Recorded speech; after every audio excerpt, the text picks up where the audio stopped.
You are listening to SPN, the Sports Podcasting Network. وتكلم من هناك لشوارزنيجر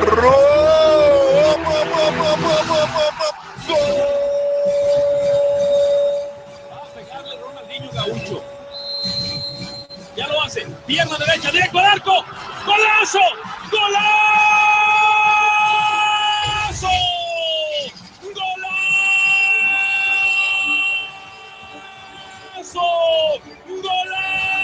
This is Soccer Today, live on SPN Radio, your new live show about the beautiful game in all its glory, with Duane, Rollins and Kevin Laramee. MLS, EPL, La Liga, Champions League, all is fair game. Powered by the Sports Podcasting Network. Visit us at sportspodcastingnetwork.com. Kevin, I'm looking at my window right now, and all I see is a sea of blue flags and hats and jerseys, and it's Blue Jay fever has gripped my city. It's pretty exciting here, 2 days to the ALCS, but this isn't a baseball show, don't worry. But if you want a baseball show... Yes, I was going to say, if you want to listen to us talk about baseball, 216 Stitches, the 2.0 era/ERA is out. Came out last night. Duane and I talk about our feelings and emotions and baseball. Amazing. Yeah, it's not really an analytical show. I understand a little bit about that stuff, but I'm a fan of baseball. I'm not really an analyst of baseball, but we're going to have some fun with it during the playoffs. And if there's any experts out there, any real hardcore baseball people that just want to chat with us, let us know. We'll be happy to talk to anyone about a sport that's near and dear to my heart, but a sport that is near and dear to my heart and part of my everyday living. Let's talk about it now, and that would be the soccer. The soccer, the soccer, the ball round that goes on the grass, and it's the soccer. Yeah, the soccer. Let's talk about the soccer. And there's a couple international games. Three. I did real quickly. I did want to bring up England. I didn't have a chance to watch that game because I was watching Canada. England. Yeah, Slovenia, England yesterday, 0-0. Yeah, and look, I can only tell. I don't want to analyze analytics by Twitter, but certainly the Twitter, England soccer Twitter, or football Twitter, I should say, if I'm talking about England, was very animated yesterday in terms of the disaster that is the English national team. But they did get a point on the road. Joe Hart apparently had a great game. Wayne Rooney did not play. Is that the end of the era for Wayne Rooney? Questions we'll know. We'll know soon enough, and we'll obviously. When there's time. Well, Rooney didn't start. He did come in later on, Duane, and was almost. That's what I meant. Yeah. Yeah, and it was almost influential. He got a shot that was a little bit wide and could have actually influenced the result late in that game.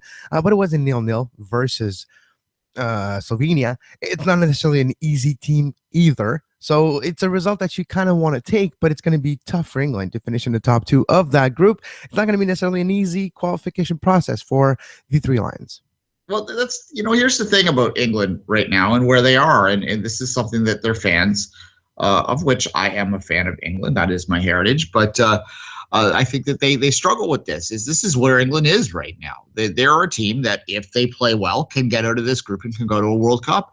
And that is an accomplishment. Now, English fans, English people don't view making a World Cup as an accomplishment because it's something they're used to doing. But at this stage of their development, at this stage of the development of the game in Europe, across Europe, I think you got to change your expectations. And getting a road point, even if you did struggle, even if Joe Hart had to make several big saves, maybe you just accept that and move on, because that just might be where England is right now, Kevin. But on that note, I think I'm going to move on to the two games that I did pay a lot more attention to, that matter a lot more to our listeners here. We're going to end with the U.S. And talk about Canada first, because I don't really want to talk about Canada that long. Well, Duane, there was a 4-0 win for Canada against Mauritania, and I guess it's the other side of that spectrum that we experienced yesterday.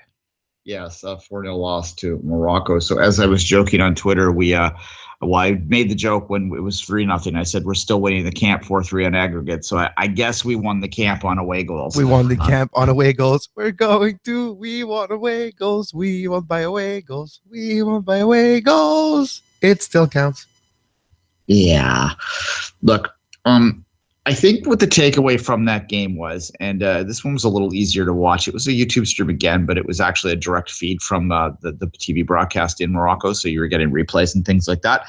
It's a little bit better. Gavin Day once again got on Periscope and provided us with some Canadian-centric commentary. So thanks to Gavin for doing that. It was amusing because he no longer works for the CSA, so that's kind of funny to hear him when he's taking the shackles off there. A little bit more candid than you might have got when he was employed by them, as you might imagine. However, nonetheless, Gavin does just want Canada to win too, so it wasn't exactly like it was mean-spirited. Yes, but it could have been follow on mean-spirited. Twitter, Duane, Gavin L. Day. Gavin L. Day on Twitter. Exactly. He's been a guest of the show several times now. Look, this is kind of what people were clamoring for during the end days of Floro. They wanted them to play a little more open. They wanted them to try and attack a little bit more. Well, they did try and attack a little bit more yesterday. They did try and play a little bit more open. And, well, they were exposed at the back, which was always kind of my message that I put out there, is that this is not a team that can be good at both sides of the ball right now. They have to pick. And realistically, and I still agree with the approach Floro took, and I know many don't, but I still do. The only realistic way they were going to sneak their way into the hex was to defend. And if you open up a little bit, if you play a little more attacking forward players, you're going to be exposed when you don't have the skill there.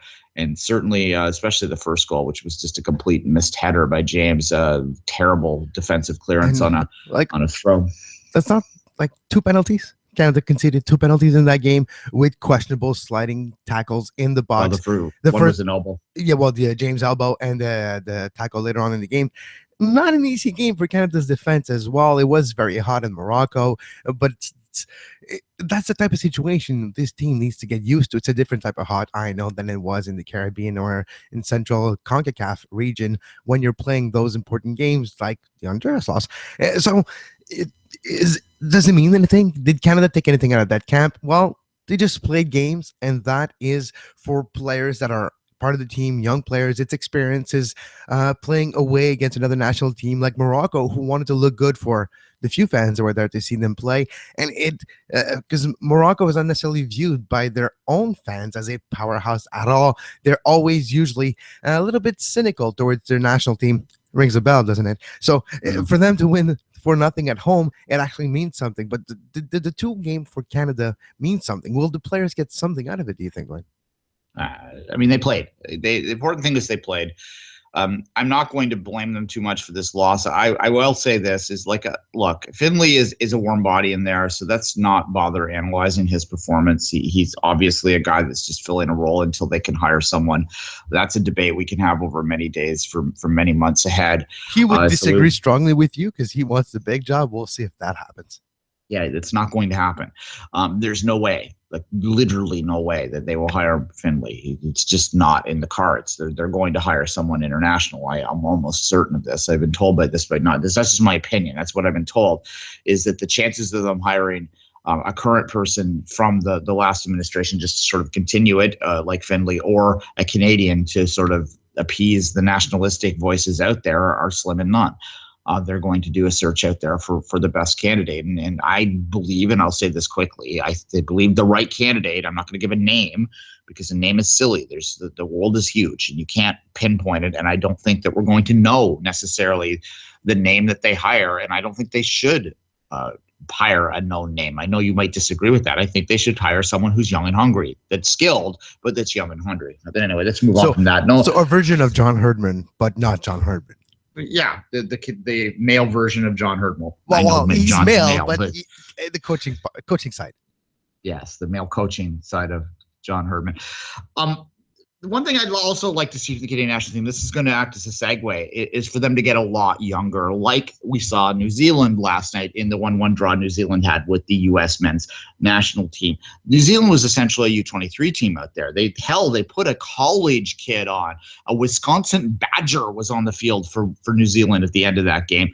A 19-year-old scored for them. I think that at this point in time, just like the immediate days after Floro, when Floro took over, I would kind of like to see Canada give a rest to guys like David Edgar, like De Jong, guys that are warriors that I appreciate their service. And if they're still willing in a year or so, would be happy to have them back into the fold. But at this point in time, I think for the next few camps, it would be better to entirely look at the entire crew again, like to look at all the player pool again, because that's necessary. I think that when a new coach comes in, that's what he's going to do anyway. So you might as well get it started now.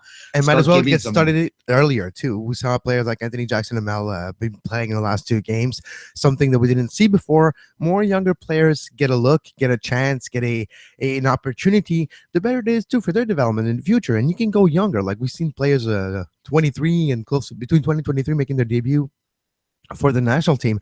And we have to see more closer to the 20 scale than the 23, and it's going to come. But yeah, go younger and build over time, and not just trying to get for the moment. And you need to build something. Yeah. Canada's future is in the future, right? Like Canada's, they're still building for the future, like anyone says. That was kind of a weird turn of phrase I made there, but nonetheless, whose future is now, is so to speak, is where I was trying to segue to, is the Americans, obviously, who played New Zealand last night to a kind of tepid, uninspiring 1-1 draw. Now, the lesson out of this that most people are going to be screaming, I find this the great straw man will come up here, is that people will, don't panic, it's just a friendly, and no one's panicking. So you are creating a straw man when you say that. However, the U.S., I don't understand the confidence that is emanating from some parts of the U.S. Media and fan base out there, because this team has not really been inspiring for a while.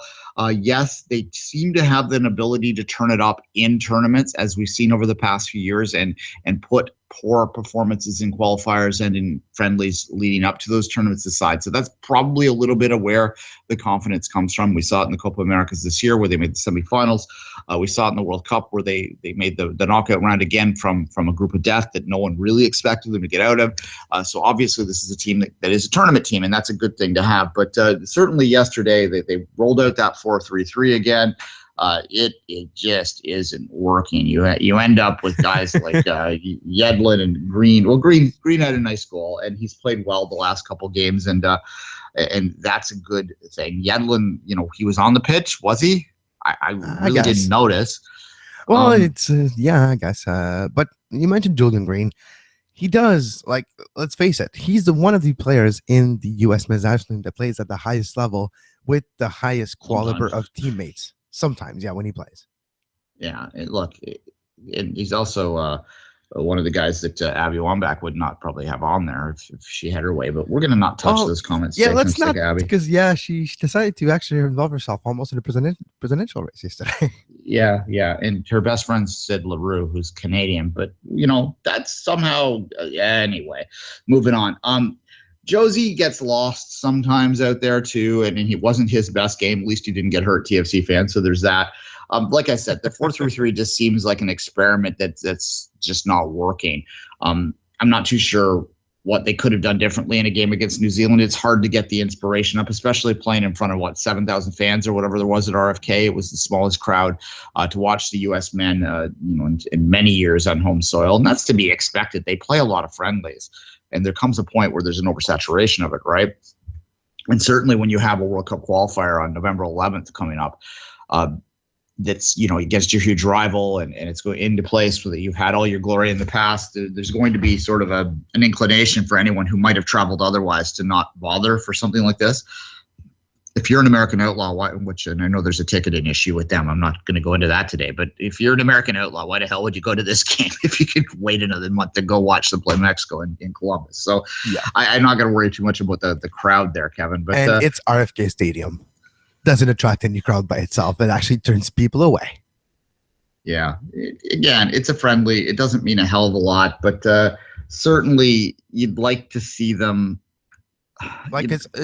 Just to add to the RFK Stadium, it's the way to get there. A lot of people had difficulty getting there. It's not a transit. It's not easy to transit into RFK, especially when there's a big crowd that it's expected. So that's one of the reasons why the crowds at RFK are never that big. Is to get there, it's not that easy. Yeah. One final thought on the game itself before we take a quick break and we come back and with the halftime comments of Taylor Twellman. I just think the U.S. is a 4-4-2 kind of team. They really rely on speed and countering and things like that. And the 4-3-3, I think, asks too much of them. They just don't take advantage of the spaces that are offered for them to really get up on their horse. And that's, if you think about the most famous moments in U.S. soccer history, they're generally on counters. The most famous moment in U.S. men's national team history is an absolute pure counter. And that's why he's here. Exactly. So there you go. That's what I have to say with that. But I think that the other message is, I will put the straw man up right now to my U.S. friends and say, and I will get the bat out and I will beat the straw man up for you. It's just a friendly relax. I just beat the straw man up. All right, let's take a break, Kevin. We're going to come back and we're going to address some halftime comments on ESPN yesterday.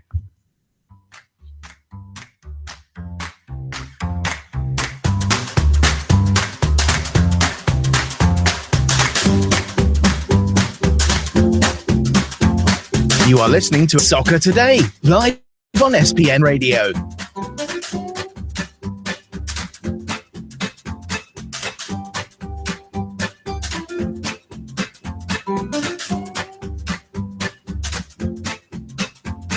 Visit sportspodcastingnetwork.com for more.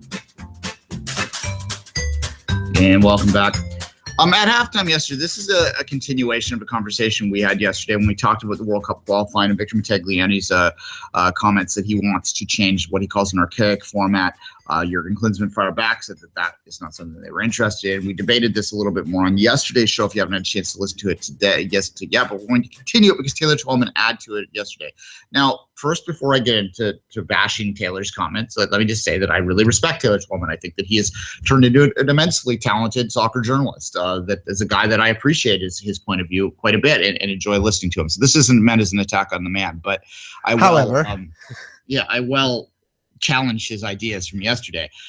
He essentially said, and I'm going to paraphrase this in the extreme. So, if you can find it, I tried to find a clip to get it exact to play it, but I couldn't find one in the short time this morning.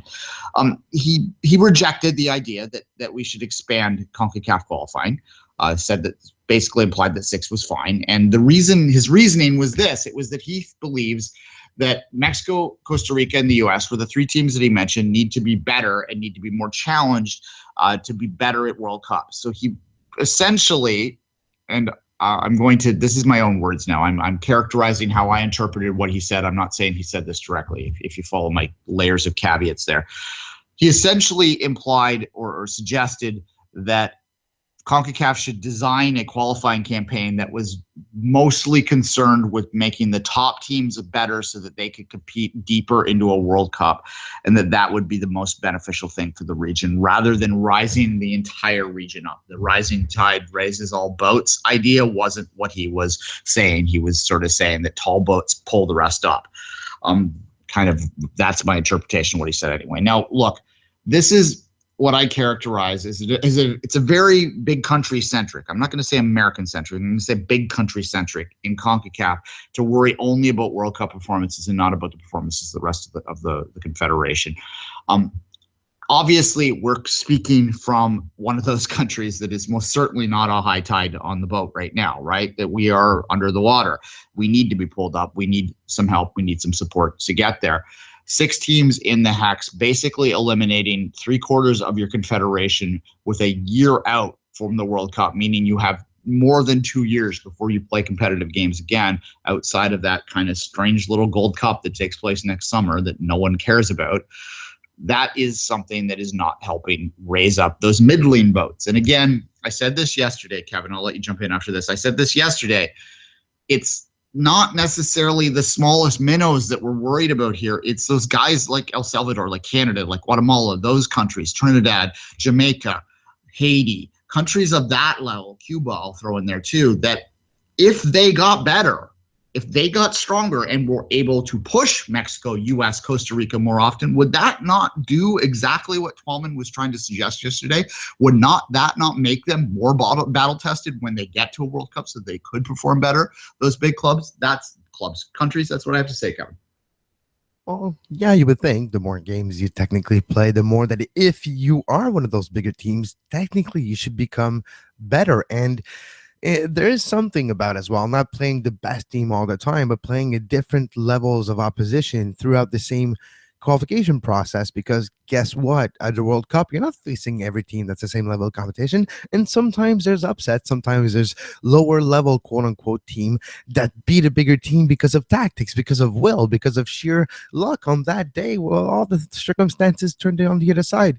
And you kind of have to prepare for that. And if you are a U.S. men's national team, Mexico, or a Canada, which is a different spectrum, when you talk about a bigger qualification process or a more team involved for a longer period, it doesn't necessarily become bigger, because when you're involved all the rounds, it's still a big qualification process. But if you have a hexagonal championship of like a double hexagonal, so I don't know how you would say that, double hex, 12 teams or 24, or you have all CONCACAF playing for more in those type of games, technically the best teams shouldn't even be better, because they learn to deal with more adversities, quote unquote. And not just that, they face opponents of different levels, which in theory could prepare you for a type of tournament where you can face Germany and Ghana, and then you face in a country like a don't have an example right now, but that squeezes in, and it's New Zealand, exactly. So, or a Canada for that matter, if they squeeze in. So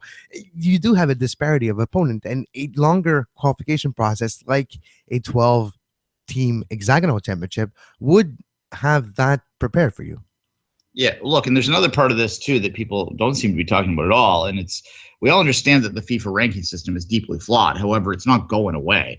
The way to game the FIFA ranking system is to play more qualifiers, even if they're qualifiers against small teams, because you get more FIFA ranking points for that. That gets you higher in the rankings. That gets you better draws at these tournaments. There was an article talking the other day, I forget what outlet it was in, but it was talking about how Wales does exactly that. They don't play friendlies because friendlies don't help them. Friendlies hurt them if they lose them. They'd rather play qualifiers against Liechtenstein because they get more FIFA points, and that allows them to get in higher pots and draws, right? So that's something that would also benefit the U.S. and Mexico if they were playing more games against countries that they handle. And they could always, if they're really concerned about playing Brazil's and Argentina's, as I said yesterday, have no problem with expanding, having a championship of the Americas. In fact, I like the idea. I want to see it every 4 years. I think every 2 is a bit much. I do think you still need to have a Gold Cup to qualify for that tournament. But literally, do the Euro, but for the Americas. Like, that's what we would love, because that's that tournament outside of the World Cup that catches the world's attention, even though it's just based in Europe. The Americas, with teams like Brazil, Argentina, Uruguay, Costa Rica, Mexico, United States, it could have almost, maybe not the same level, but eventually it could grow to become what the Euro is. We saw the possibilities of it this past July, right? If those tournaments run at the same time, I think that there's a great opportunity, both on a sporting sense and a business sense, to you get up, you watch your European Championship games during the day, you have some dinner, and then you watch your Copa Americas games in the evening. And I think that would expand the financial footprint and the sort of cultural footprint of the Americas tournament greatly. And having the U.S. as that market is the way to do that. Now, I do want to see it move around. I don't want to see it stuck just in the States. It has the feel of an invitational tournament, if that's the point. I do want to see a legitimate qualifying process for it. Lots of things like that, but I do like the idea as well. Quickly, Kevin, before we move on, I did want to touch on the U17s. Both the U.S. and Canada bailed out of the group stage, and we'll address that in a minute, have a short conversation about that. But I did want to put the poll in that I put out today, the Sports Podcasting Network Soccer Today question of the day, which is a mouthful. I should really find an acronym or something to narrow How about that down. just Duane's question of the day? Yeah, there you go. How many teams should be in the final round of CONCACAF's 2022 World Cup qualifying? 4 options: 6 or less, 8, 10, or 12 or more. 23% of the respondents said 6 or less. So basically, most of them are probably saying 6. So that's about a quarter of the respondents think that the status quo is fine. 12 or 16% wanted a big one, like 12 or more. The middle answers, 8 was the most popular answer at 40%. 10 was at 21%. That would make a significant difference to a country like this, 8 or 10. People might sniff and go, oh, Canada probably wouldn't qualify anyway. Well, look at the last 2 cycles. We would have actually qualified at an 8 or 10 in both of those for a final round. We'd certainly be, 8 would probably be the best 2 third-place finishers in 14 groups.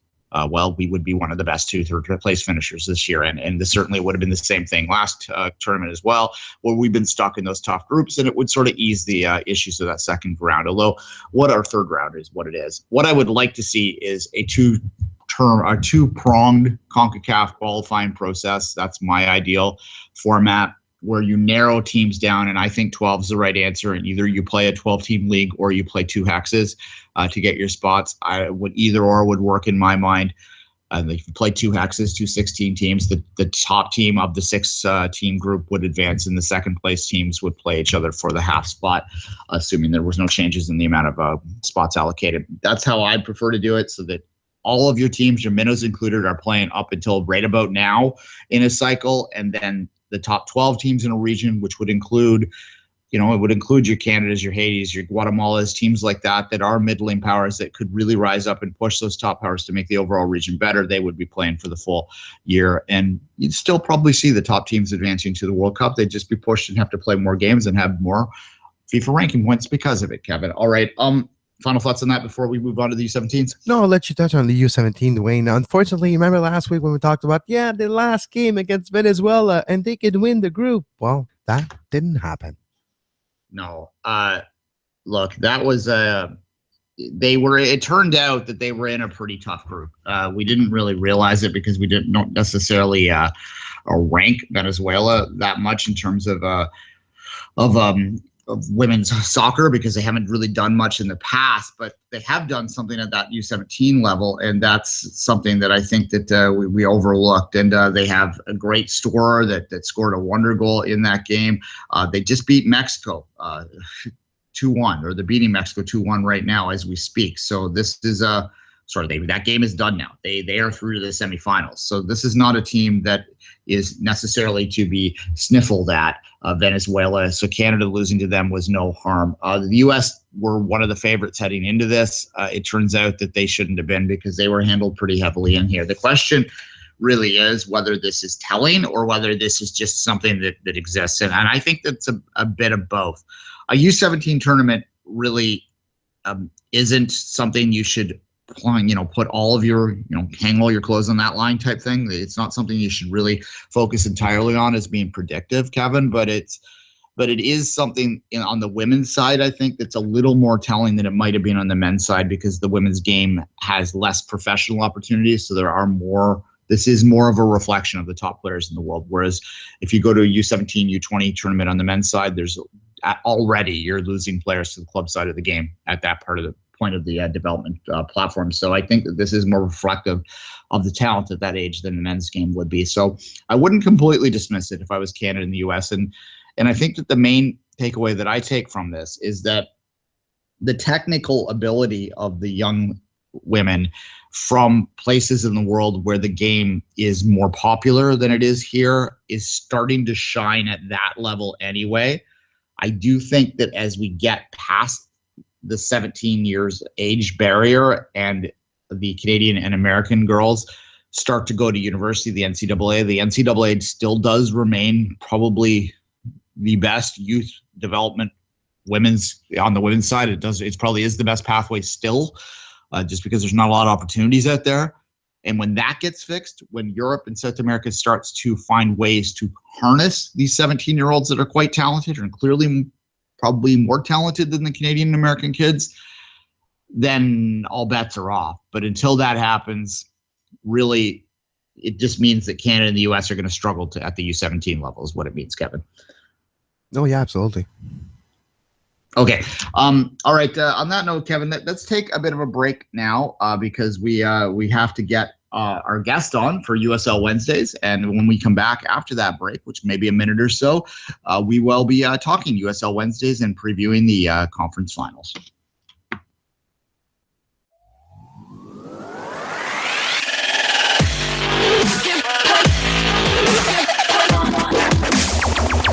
You're listening to Soccer Today on SPN Radio. You can find the on-demand version of this very show on iTunes, Stitcher, Feedburner, Podbay Player, Podbean, anywhere you get your podcasts under the Sports Podcasting Network feed. subscribe to our YouTube page to make sure you never miss a live show talking about soccer today, the MLS post-game show, open lines after dark, 5 rings daily during the Olympics. Make sure you subscribe and give us a follow on Twitter at SportsPodNet and like our Facebook page, facebook.com/Sports Podcasting Network.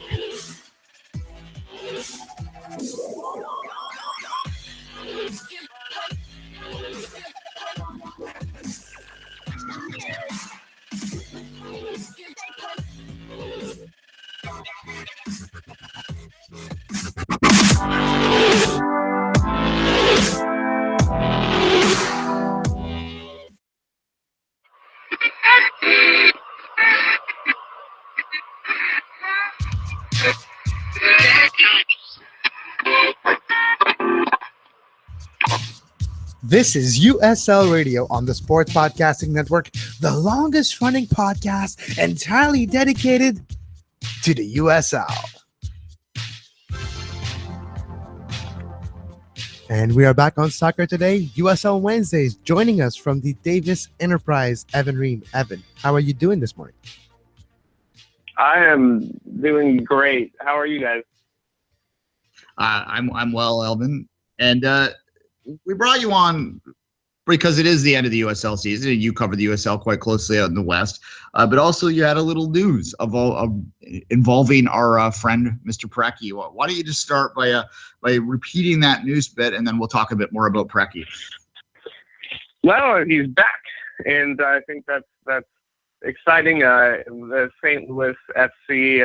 I guess I don't know when people will be listening to this, but Wednesday at 6 p.m. Central Time, St. Louis FC is scheduling a press conference to announce Preki as its next head coach, and I think that people around the league are excited about that and excited to.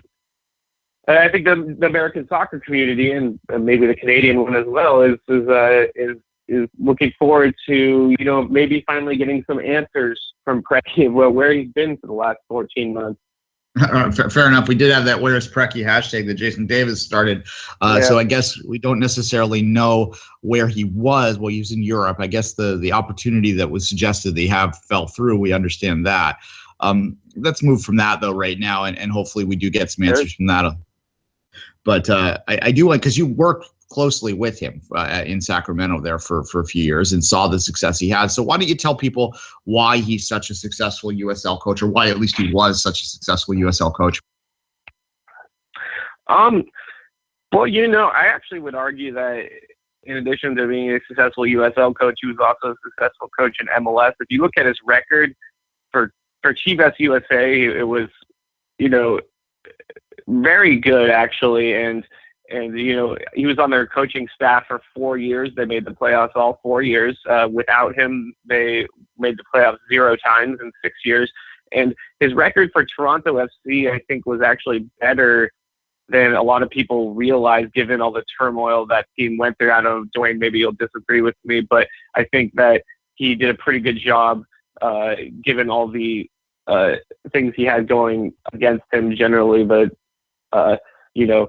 lack of a quality run franchise at that time. But for USL, I mean, he was excellent in Sacramento. He got to build the team himself, along with the general manager, who was his former agent in Graham Smith. And I think players really respected his pedigree as a player himself and as a manager, and also the fact that he was very honest with players. I mean, he's not going to sugarcoat anything. He's not going to lie to you. He's going to tell you exactly what he thinks about you, and he's going to tell you exactly why you're playing or exactly why you're not playing and what you need to do to play. And I think players really like that. And so, I mean, like if you're on the bench, you know why you're on the bench, Fair enough. I'll tell you, before I let Kevin jump in, you mentioned TFC and his TFC experience. So I'll tell you what I know about that and why it ended. Yeah. And maybe you could address that a little bit. He did. He was doing well for them. They were in a playoff spot. If you look at the record that year, that up to that point, up to about August 1st, I'd say they were having an historically good season for them at that point. What happened, Evan, was that the players revolted on him. The top senior players didn't like his techniques, his style, his caustic style is what they said. They thought that he was too demanding of certain things, like off what they did away on the road, like the curfew and things like that. So my only question about him at an MLS level is whether or not he would be able to handle the modern player, because that's essentially what derailed him in Toronto. Although, as you said, it was not a normal situation in Toronto at that point. But that said, do you think that he has that he's softened enough that he could handle the modern player? Yeah, I mean, honestly, I you'll know the guys in Toronto better than me, and I've done a lot of research and a lot of archive research on his time in Toronto, and it really seemed like, to me, and I wasn't there, but it really seemed like some of the guys in Toronto maybe didn't have what it took. I'm talking about, like, I read the quotes, and the quotes from the players. I'm talking about Julian de Guzman and Duane de Rosario. They didn't sound good, but it also sounded to me like they didn't really want to work hard, and that's really what Preki demanded, that you work hard. And I understand what you're saying about the modern player, but really in MLS, but really, I mean, it's simple. If you work hard as a player, he's going to use you, and he's going to respect you, and you're going to have success. And, maybe not everyone bought into that, or maybe he had some sort of, archaic restrictions on the road. But, the fact is that, that team was in Toronto was having success. And then you're right, the players revolted, even though they were having success. It doesn't make a lot of sense. And he managed the team fairly well in, for 3 years in Chivas USA when they're a playoff team, and there were no player revolts there, and they had talented players there as well. So I think maybe the 1 year that he was in Toronto FC was perhaps not telling of his overall abilities as a manager, and more so than the 3 years in the Chivas USA and the 1.5 years at Sacramento. He had guys who had MLS talent in Sacramento who loved him, respected him, and wanted to play for him. And I don't think that, like I said, I don't think the year in Toronto was as telling as the 3 years in Chivas USA and the 1.5 in Sacramento. Real quickly before Kevin answers, I just want to add this out there for people that aren't aware. Yeah. You can't really separate his firing from Mo Johnston's either here in Toronto, because the Mo Johnston situation was pretty toxic at that point, and they just cleared house. So I think it's very difficult to separate that. Can I add one thing to that really quick? Sure. I talked to Bob Gansler, obviously an assistant coach in Toronto that first year. Bob Gansler told me that he loved Mo Johnston and was surprised that Mo Johnston hired Preki because they hated each other in Kansas City, apparently. And he told me that Mo Johnston was the reason why he retired. He said that he was planning on coming back to TSC, but that Mo Johnston was impossible to work with, and that it was just ridiculous, right? And so he said, I retired because of Mo Johnston. That's obviously, I'm paraphrasing, it's not a direct quote, but yeah, I mean, just a little extra information regarding that. Fair. Thanks for that. Evan, let's talk about Sacramento for a second and their playoff run that ended abruptly in the conference quarterfinals, the first round of the playoffs, versus the Orange County Blues, California rival, you could say. How surprised were you by that 0-0 game and the subsequent downfall late in penalties? I would say that I was about 0% surprised. And what I mean by that is, I talked to head coach Paul Buckle before, a couple days before the game, and what he told me was that he expected an open game, which of course was never going to happen. I don't know if you watched a single Sac Republic game this season, but they were unwilling to take chances, unwilling to, play attacking soccer, really. If you listen to the quotes from the team, they'll say that they played attacking soccer, but that's not what they did. And the Orange County Blues played the Republic well all 4 times that they played them. And, I talked to Ivan Mirkovic, the Blues captain, who was, of course, a member of the Republic for a little over 2 years. And he had a really good game plan, and it was down to the smallest thing that they prepared for the Blues. They were exceptionally well prepared coming into the game, down to the point where usually the Republic attack one way in the first half, and then the second half they attack towards the Tower Bridge Battalion, and they like to have that as a home field advantage. And, most teams don't really pay much attention to that, but Ivan Mirkovic told me that, his plan was to do it the other way. So the Republic didn't really get the crowd so much going into the game, and they didn't sell out the game either. And the game plan just was fairly inflexible. And, once Carlton Cole went on, they were never going to score because that man cannot run anymore. And the Blues players told me that they were hoping Carlton Cole would get as many minutes as possible because they didn't think he was good enough to play in the USL anymore, or good enough to play professional soccer anymore. And if they didn't get that goal in regular time and then they took off some of their best players, that really not surprising. I guess you can, penalty shootout could go either way. The Republic said that they were practicing penalties, but I believe that the data shows that doesn't really matter and that you can't really practice for penalties. So, it's not really surprising given the way that the Republic played all season that it went 0-0. And I think Republic fans have a lot of questions to ask about Paul Buckle, given that the team has gone to the playoffs 2 years in a row under him, had 2 home games, and has still yet to score a goal. What's your thought on the overall season of the Sacramento Republic?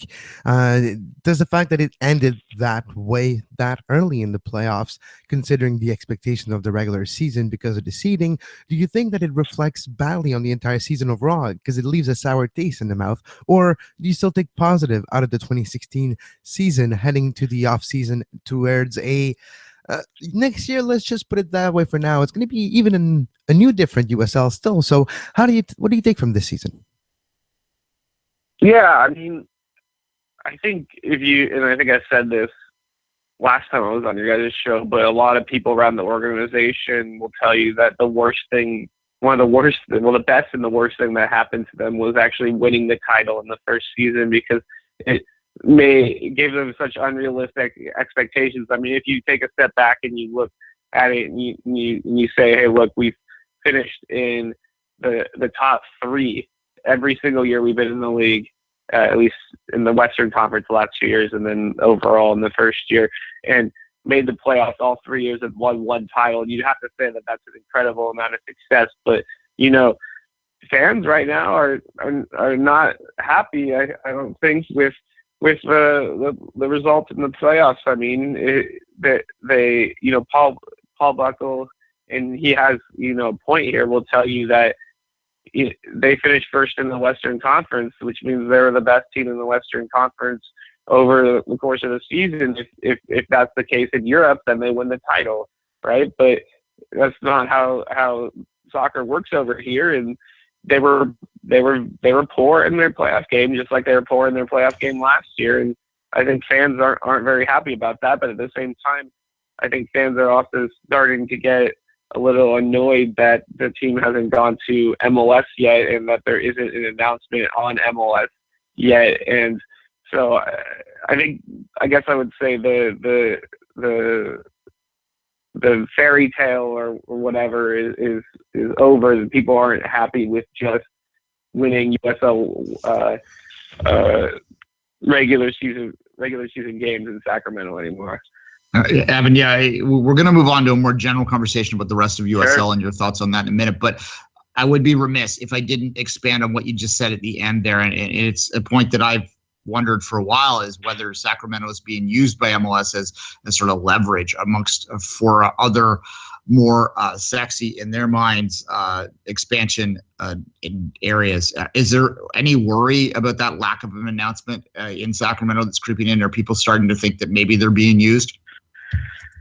I think some people may think that. I don't know how realistic it is, although, I mean, there are theories that this is a real tactic used by professional leagues. I mean, if you look at it, the lack of an NBA team in Seattle and no NFL teams in Los Angeles for the longest time, it sort of gave leagues leverage to say, well, like, look, if you don't give us exactly what we want, the $1 billion stadium or whatever, we're going to move our team to this awesome city.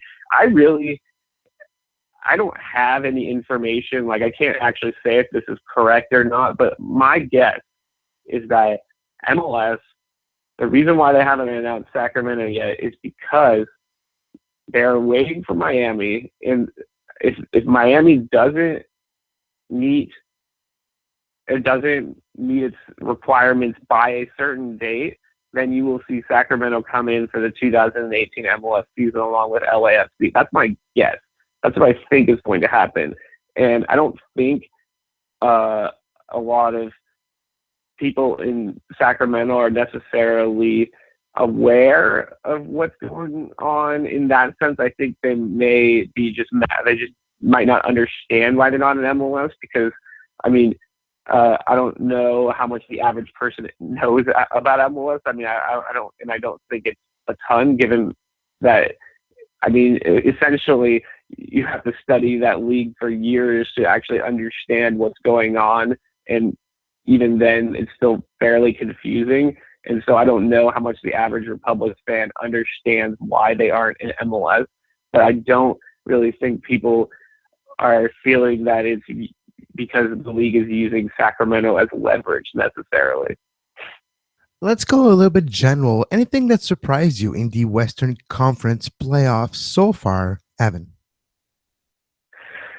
Yeah.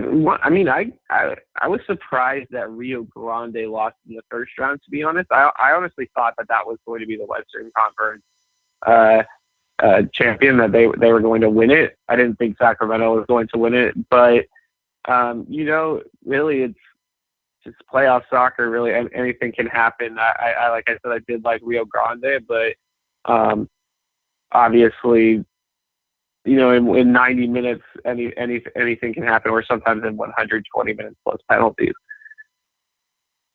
Fair enough, Evan. And to continue that thought a little bit there, one thing that's jumped out at me in this playoff bracket is obviously you look at 3 of the 4 teams left are MLS 2 teams, and the fourth team in there is a team that's only 2 years old.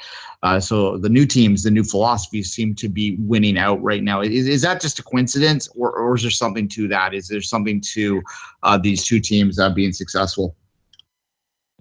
No, I don't think it's a coincidence. And I asked Rodrigo Lopez about halfway through last season, if he thought the league improved that year in 2015, and he said that it was so much better and so much more professionally run. I mean, 3 years ago in the league, you had the Dayton Dutch Lions. That's not a professionally run franchise, and these USL 2 or these MLS 2 teams are. And not only are they talented teams, but they're well organized, well structured, and set up to succeed. So I think that you will see a lot of success from these MLS 2 teams, and a lot of players who are up and coming will continue to perform well for them. I think the league right now has to be, down on its hands and knees praying that 2 MLS 2 teams don't make the final, because they want people to actually watch it. Yeah, that is the unfortunate part there.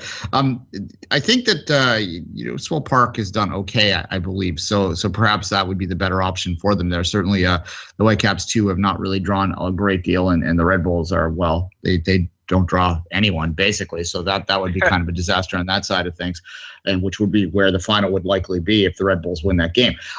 Which is where it would be. There's no likely about it. Evan, there is a final question on this before we say goodbye. There is some suggestion. There was some suggestion a few weeks ago. The NASL was in a big mess. I don't know if we're completely through the weeds yet on that either. A report up here this week said that Ottawa was about to enter the USL for next season. I'm not entirely sure the CSA would approve that, but that's a different topic for that point. The point is, if some of those NASL teams, which undoubtedly have bigger budgets right now than most of the USL teams, come in, is that something that would be good for the USL, or is that something that would push some of the smaller markets and challenge them even more? We lost Wilmington, one of the a team that's been around a long time, has dropped down this year. So is that good to bring in more and more bigger markets? Yeah, 100%. And it's interesting that you mentioned that, because I've gotten actually some messages from a few players who have been asking me what I know about the NASL situation, and players are worried. They are, that, and a lot of them have been telling me, look, I've asked them, what do you think about USL, NSL? And a lot of them are like, well, I think I'm going to play in the USL because there's more stability. I want to actually get paid. And I think that it would be an excellent, it would be excellent for NASL teams, some of the bigger ones, to join the USL, because, right, we might drive out a team like Wilmington, but no offense, Wilmington wasn't drawing fans. It wasn't making money. It's a small market, and there is a soccer community there, and there is a dedicated fan base. But at some point, you have to ask yourself, are we going to, cater to these small teams just because they've existed for a long time, or are we going to go to places where teams can actually draw fans and make money? And I think that, if we actually live in a free market or whatever, it'll obviously be the latter rather than the former. I think that the competition provided by some of the stronger NASL teams would only drive USL teams to do a better job themselves. And I don't see that in any way as a bad thing. Like I mentioned, the Dayton Dutch Lions, it's the worst run, lowest budget professional franchise that I can think of in the recent history of soccer in this country. And I don't think it's bad that that team is not a professional soccer team anymore. And if the NASL teams can come in, or even would come in, and increase the professionalism and prestige of the league, I don't understand why that would be a bad thing in any way. And maybe Wilmington will thrive as a PDL community, which we hope that they do for the fan base that is there. Evan, anything to promote before we say goodbye? No. I wrote a column about Preki. You can read it or not. I'm selling myself super well right now, huh? No, I don't know. I guess I just like to say I'm super excited to learn about the secret life of the last year of Preki, and I think everyone else should be as well. All right. Where is Preki? St. Louis, apparently. Evan Ream. Thanks again, Evan. Yeah, thanks for having me. Appreciate it.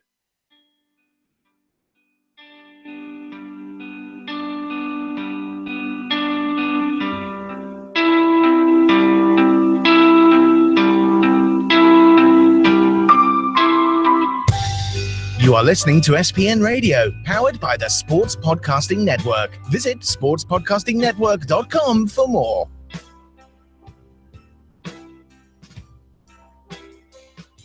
And welcome back. Thanks again to Evan for joining us. Kevin, lots of interesting stuff there, and certainly the Preki conversation was fun. I'm sure the TFC fans would have liked that some of the stuff that you said there, and some new information about Mo Johnson. Increasingly, the further it gets away, the more that we're able to willingly, openly talk about the Mo Johnson era here in Toronto. But maybe I'll do a whole show on that one day in the off season. The statute of limitations has run off of of that conversation. Since we last spoke last Wednesday about the USL, Duane, we had the semifinal take place. So let's just go through the result quickly. Swope Park Rangers, coached by Mark Dos Santos, has gone on the road and won against OC Blues. They're into the conference finals in the Western Conference. Vancouver at home beat Oklahoma 3-2, and now it's a Swope Park Rangers, Vancouver Whitecaps FC2 in the Western Conference Finals. Exactly, a dramatic late goal by Vancouver to win that by Hebert. So certainly some success there by the Whitecaps too, which has got some people up here in Canada excited to have that team. And there's really no losing. There's Canadian content on Swope Park. So whoever wins that Western Conference matchup for us hosers up here, we well have a representative in the final. And certainly, I think in the if I look at the Eastern Conference final, there will be there's Canadian content on both of those teams as well. Former Impact content on the Red Bulls side of things. On and we had the Mark Anthony on here last week, so nice kid that we're cheered for there. Yep. So New York and Louisville in the Eastern Conference final. It's kind of like the new guard beating the old guard in the semifinal, where the New York Red Bulls beat Rochester in extra time, and you have Louisville beating Charleston, the Battery, 1-0 for New York. Louisville in the final of the Eastern Conference. Exactly. And look, we only have 4 minutes left today, so there's not a lot of time to get into some hardcore analytics here. Maybe on Friday we'll look to break these down a little bit more, because they're important games in the season, and our games of the week we'll look a little closer at the actual matchups. But that's continuing the conversation that we had with Evan there a little bit in terms of the two teams versus the rest of the league. Is it a coincidence in your mind, Kevin, or do you think that this is the trend for days ahead? I think it's not necessarily the trend, but it's representative of where the best players at that level are, or where they're the best coach and best the environment necessary. One thing that we've talked about on the show is the USL 2, MLS 2 USL teams. Let's just call them the academy/reserve teams of MLS team in USL, have a better infrastructures, environment, surrounding, direction, idea, identity. Those type of things are useful in a pressure-filled situation, like a playoff where you find yourself in familiar territory outside of one or two intangibles, being the atmosphere at your stadium, but everything else is just like your routine. That means a lot. And I think that with the high ceiling of younger players, more talented, have been recruited in a different way than USL old school team like Battery or Rochester. This is very interesting to me, because now we have like 3 teams out of 4 that are quote unquote MLS 2 sides, all with different philosophies, but all with the result that they find themselves in the final 4 of this league. You have for sure will have at least one, at least 2. I mean, no, at least 1, exactly. Because if Louisville, that'd be 1. This for sure 1. So Vancouver or Swope Park will be in the final of the USL, and it's interesting because that philosophy changed for some teams. 2 years now, 3 for the Galaxy. You have gone younger. They have gone with a top team of the academy or reserve team of the MLS, but used in a way to get result. And we've seen this season with those teams. And it's interesting in the philosophy when you look at Toronto, Montreal, where they are at now, and when you look at other teams like Vancouver, Swope Park, and New York, where they are now. It's in the same time span elapsed before between the beginning and the result now. So it's interesting for that. Yeah, look, and it is going to, I think, create some questions to be answered in Montreal and Toronto, and how much results matter. I haven't heard anything but whether Jason Bent's position is in danger. It comes down to whether he's producing players to move up to the next level. If that's their philosophy, that's much more difficult to evaluate, because the reality is you're only going to put one up every couple of years, right? Anyway, there's lots to talk about there. Especially one that's that influences a game, right? You can have a sub or academy product or player that's going to play for TFC for some amount of time, but to have somebody that's growing and become like a starting 11 of your team, this actually is quite rare if you're not Dallas. Yeah, precisely. I think that one of the things that I touched on this, we'll end the show with this idea of this. When I talked to Evan about the NASL teams coming in and the idea of that and having a bit higher budgets coming in, that might be the way that sort of pushes the trend away from the two teams being dominant in this, because I do think that there's no doubt that the most talented under 20s, under 22s even, are going to gravitate towards the MLS 2 teams, because they're just going to see that as having a natural progression to what they see as the top level in North America, with apology to the NASL teams right now.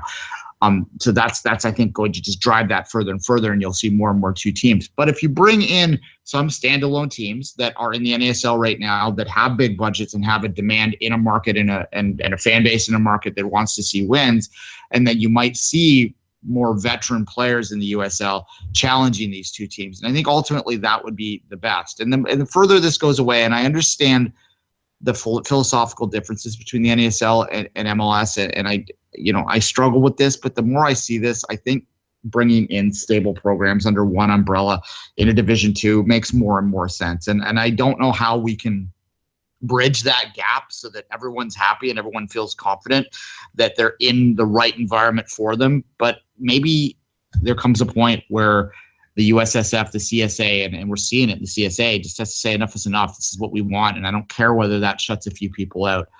We'll explore, speaking of shutting a few people out, this Ottawa Fury stuff, we haven't really touched on this week because I don't know if there's any new information out there on it. Certainly there is stories out there about them moving to USL. That's pretty loud noise. I'll believe it when I hear the CSA approve it. So that's just what I'll say for that. But we certainly are aware of that issue, and we will explore it when we feel there's enough new information to explore it. Kevin, any final thoughts on the USL to wrap up USL Wednesday? Well, this weekend we'll take a look at the USL conference finals and talk about them in details in next week's USL Radio and USL Wednesdays on SPN Radio. And we will predict and do a preview show like we did last year for the final of the league with teams, players involved. We will do like we usually do for a final match in the next coming few weeks. Fair enough. On that note, Kevin, as always, I'll let you say goodbye. Thanks for listening to Soccer Today. Tomorrow, 11 a.m. live on SPN Radio. And until then, have a great soccer. You were listening to SPN, the Sports Podcasting Network. Visit us, sportspodcastingnetwork.com.